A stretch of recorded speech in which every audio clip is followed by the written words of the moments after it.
이번 섹션은 엔비디아의 지오티카 아타발레 박사님께서 AV 시스템에 대한 기능 안전과 방사선 영향의 고려사항을 발표할 예정입니다. 박사님은 현재 엔비디아의 기능 안전 부문 수석 기술 리더입니다. 인텔에서 수석 엔지니어 및 기능 안전 설계자로 근무하였습니다.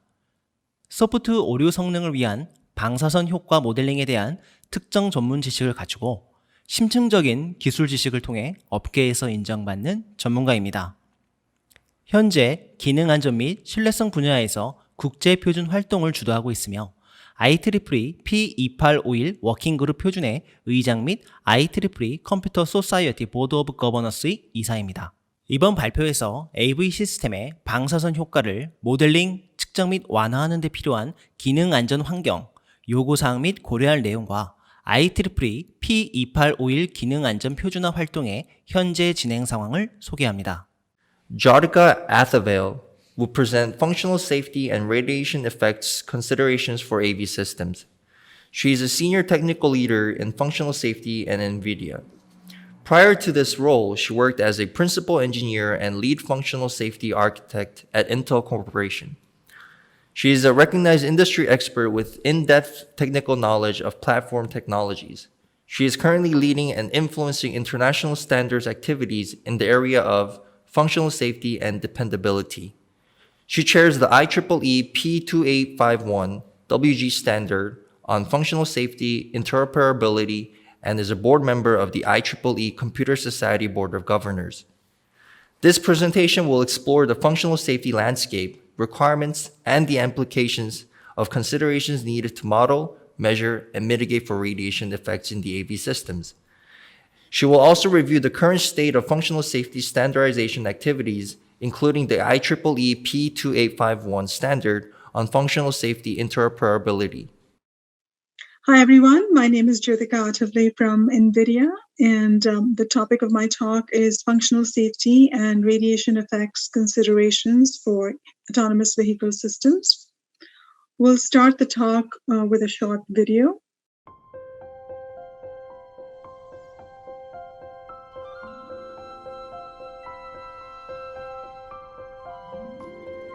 I am a navigator.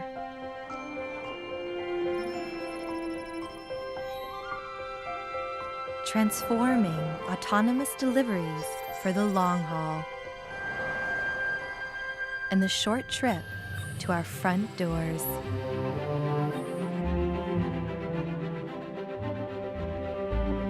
I am simplifying travel, making it easier to reach our destinations and giving us a safer ride home.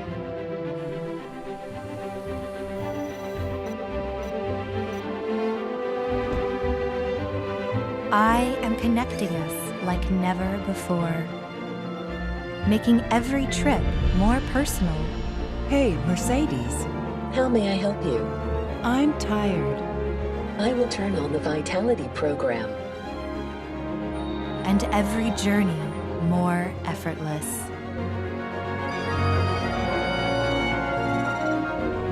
I am driving amazing experiences. Welcome to Driver Coach Demo. Keep close to the right edge. Freeing us to take on exciting new challenges. And letting us explore incredible new worlds. I am AI, powered by NVIDIA, deep learning, and driven innovators everywhere.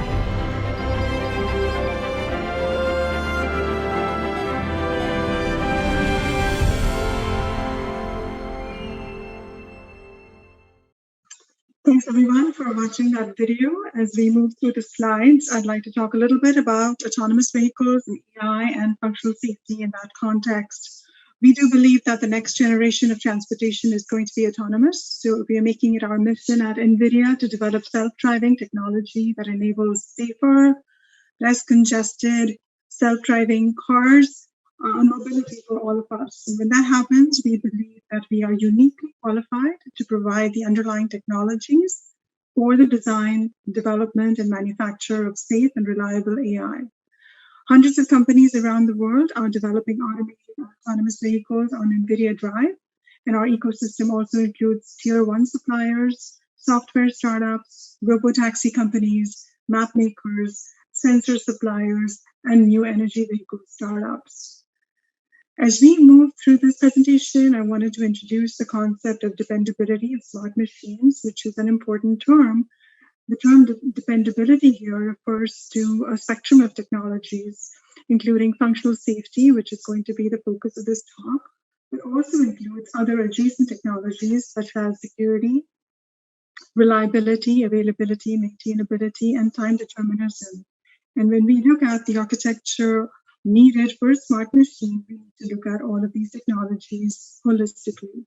Safety in this case refers to the absence of catastrophic consequences on the users and the environment. Functional safety, or FUSA, the definition of that is defined as the absence of unreasonable risk due to hazards caused by malfunctioning behavior of electric or electronic systems. And this is classified as systematic failures that could occur due to bugs in software, hardware design, and tools, or random hardware failures, which are caused by either permanent or transient faults. The classification of random hardware failures in ISO 26262, which is the standard for automotive functional safety, is defined as shown here. The failure classification is described as the failure mode of a hardware element, which could be failure modes of a non-safety related hardware element or failure modes of a safety related hardware element.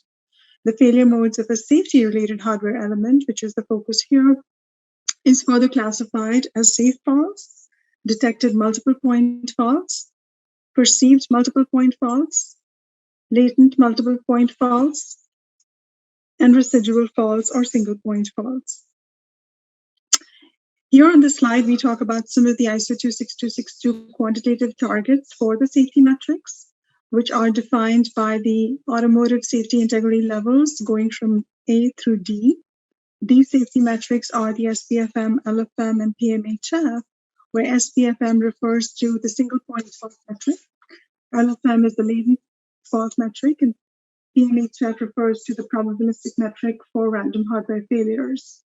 The SPFM here refers to the robustness of the item to single point and residual faults, either by coverage from safety mechanisms or by design. So these are primarily safe faults.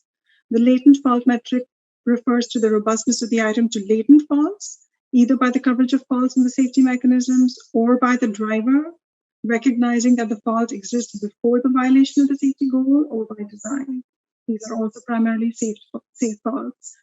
The PMHF, or the probabilistic metric for random hardware failures, is basically the remaining portion of the residual and the single point failures. And as you can see here from the quantification, the targets are the most stringent for ASO, D, as in Delta. Here we'll talk a little bit about quantifying the residual failures. So the equation that you see here talks about the calculation of lambda RF, which is the residual failure rate, which is calculated by taking into account lambda, which is the base failure rate, and also takes into account the safeness factor, or F-safe, as well as KRF, which is the diagnostic coverage. There's also an example that we cover here for RAM, and the safeness factor here can be mapped to the vulnerability factors that are used in the soft error rate modeling equation. So here the example talks about a RAM failure rate where you have 0.0001 fit per bit as the raw failure rate for that RAM due to transient mechanisms only.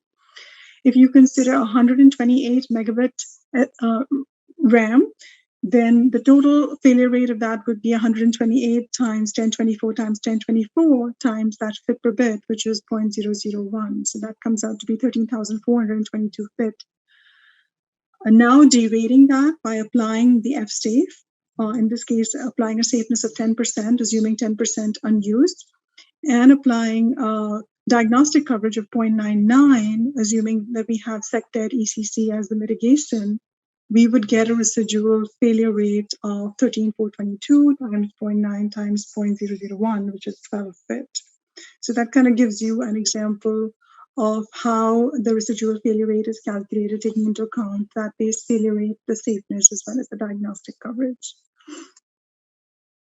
Here we talk a little bit about the soft error classification. So as we know, if you have a strike that occurs at a given node on the chip, when that strike occurs, there is charge that's injected at that node, and if that charge exceeds the critical charge, which is the capacitance times the voltage, then you can have a bit flip that occurs. Now, if that bit is not read, then that could be considered a benign fault or no error. If it is read, but the bit has error protection in terms of both detection and correction, then again, it's considered benign.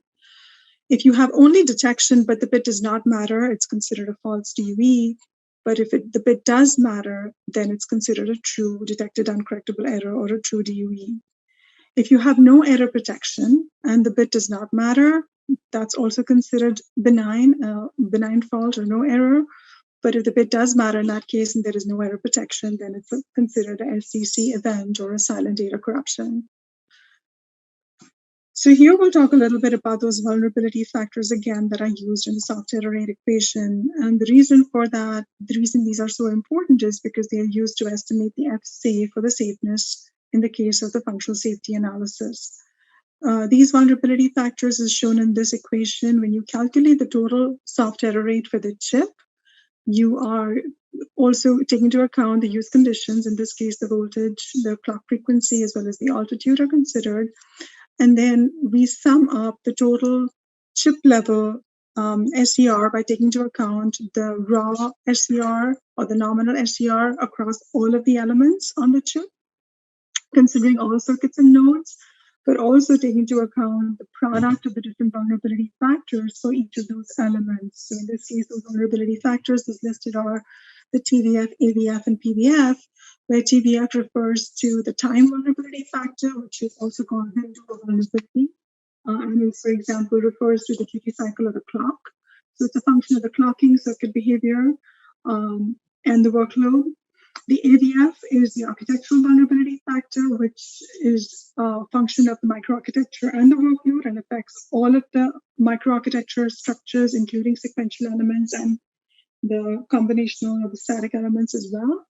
And then we have PVF, which is especially critical in the case of machine learning workloads. This is the program vulnerability factor, which is a function of the final user observable program output.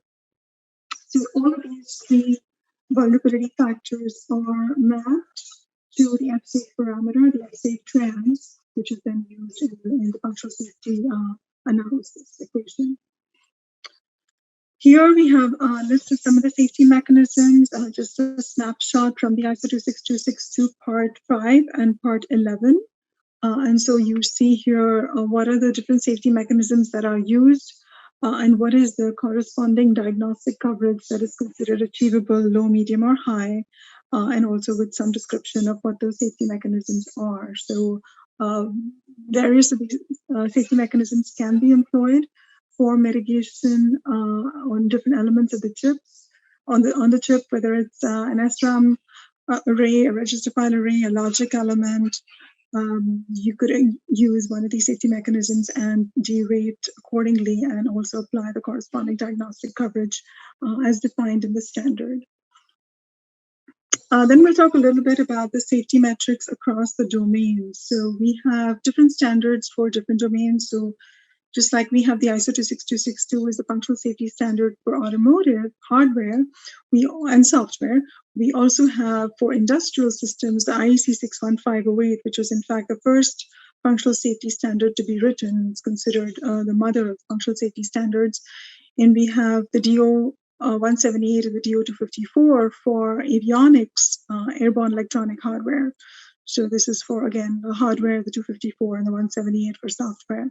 So here in this table, you see a comparison of the safety integrity levels for each of those domains, where on the extreme right in the table, we have the design assurance levels for the avionics systems, so going from DAL A through DAL E, where DAL A is the most safety critical system, such as the flight control, engine control type of system, where the goal is to achieve one fit at the system level. For ISO 26262, the automotive safety integrity levels go from QM through ASIL D. Again, ASIL D being the most stringent or tighter, but is still less stringent compared to a DAL A requirement. And for the industrial systems, we have the targets going from SIL 1 through SIL 4, where SIL 4 is again the most stringent and even more stringent than the ASIL D for automotive. And then we see an increased reliability risk with elevation. So this is especially of concern for avionics safety critical systems, where with the increased altitude, we have an increased reliability risk due to single event effects. And the reason for that is an increase in the neutron flux, but also the consideration of other particles that need to be considered in these non-terrestrial environments. And so here in the graph here on the left, you see some of that,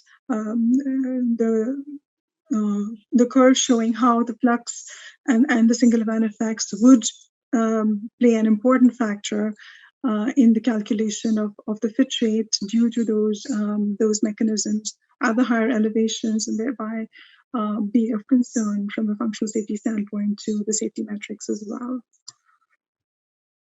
Some of this work is now ongoing in the IEEE P2851 standard in that working group, which is working on addressing some of these challenges to meet the stringent fit rate targets, given these increased reliability risks, not only due to radiation effects, but also due to other aspects such as safety security, such as safety real time, so meeting time determinism needs in other areas. So I'll talk a little bit in the next few slides about that initiative on what is going on in the IEEE P2851. So the IEEE P2851 standard was kicked off about a year ago. Today we have about 34 companies, including the IPRC providers, EDA vendors, tier ones and OEMs that are members of this standard. And about more than 70 active individuals are participating. I currently chair that working group representing NVIDIA. The vice chair, Nirma, is from Qualcomm, and the secretary for the P2851 is Meher Nitsan from Synopsys.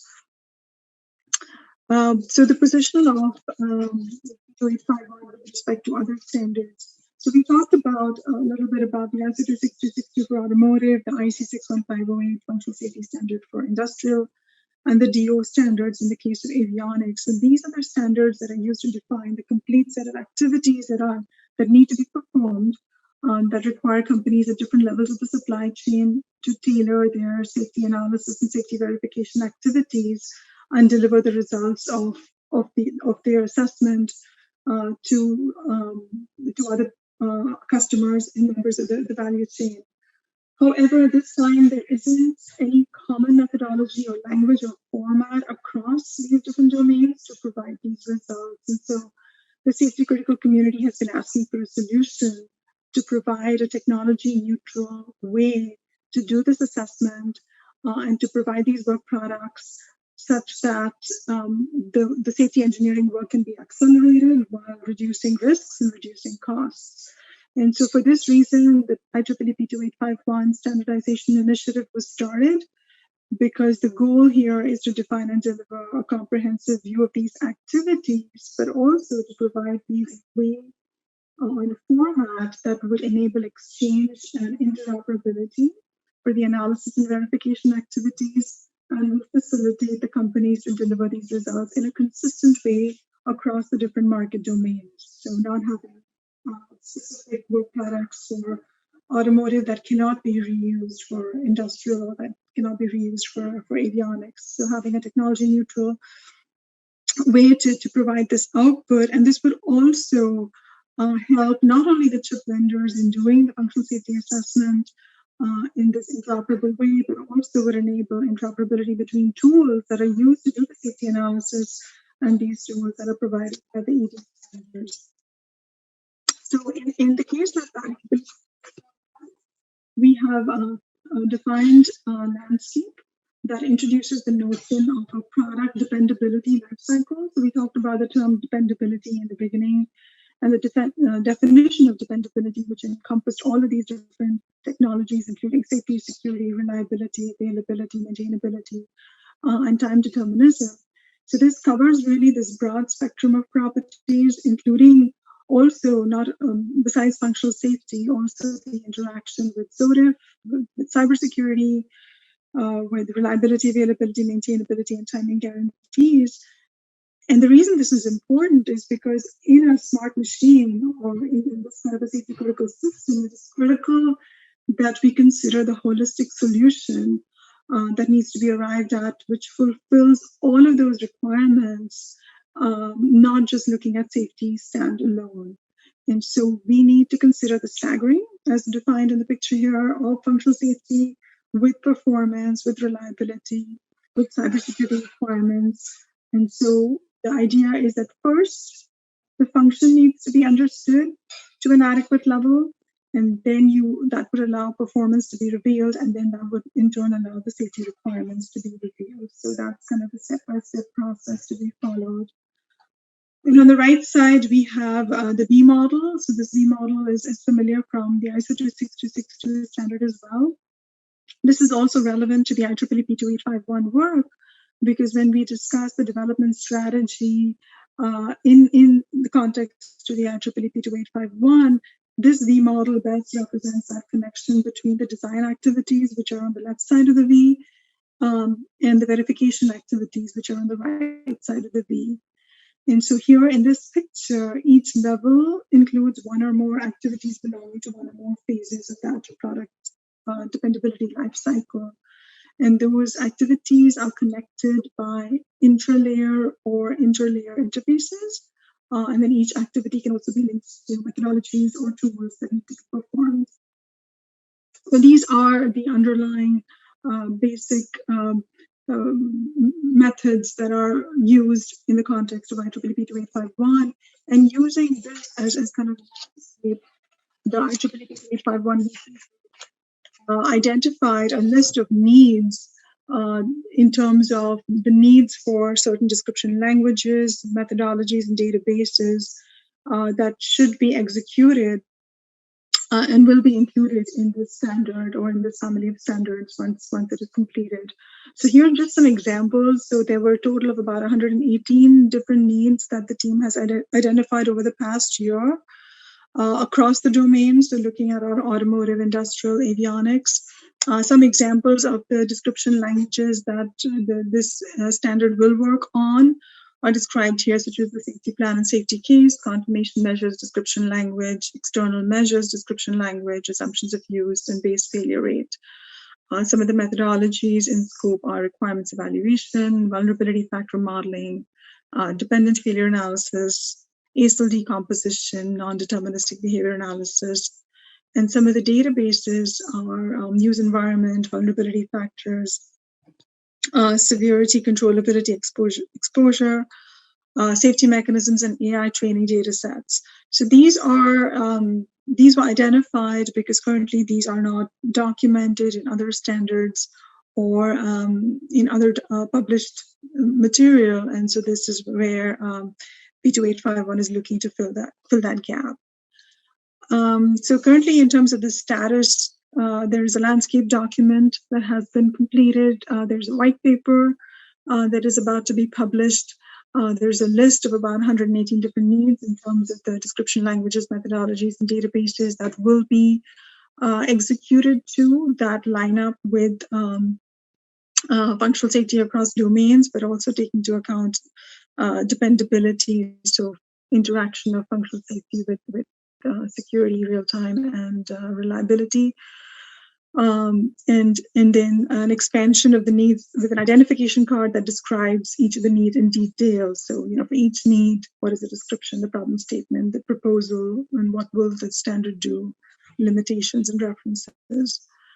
And just a little bit about the P2851 roadmap. So the publication of the white paper will be happening this month.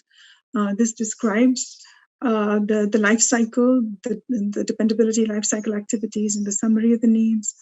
By the end of 2021, by the end of this year, P2851 will be partitioned in the form of a family of standards. So we'll have some daughter standards together with the base standard, and will also include the outcome of the Accelera Functional Safety Working Group, because the work that is being done by the Accelera Functional Safety Working Group will be released as a contribution to the IEEE 2851. We'll cover different levels. So this is not just IP and SOC, but we'll also cover system level and item level, and also different use cases, as I mentioned. So automotive, industrial, medical, and avionics systems would be in scope. And then the needs will also be reviewed with the related ISO 26262 part needs. By the end of next year, by the end of 2022, we expect to have the first draft of this B2851 standard released. So that brings me to the end of my talk. Thank you so much for listening. And if you have any questions or comments, please leave them online, and we'll be happy to answer those offline. Thank you very much.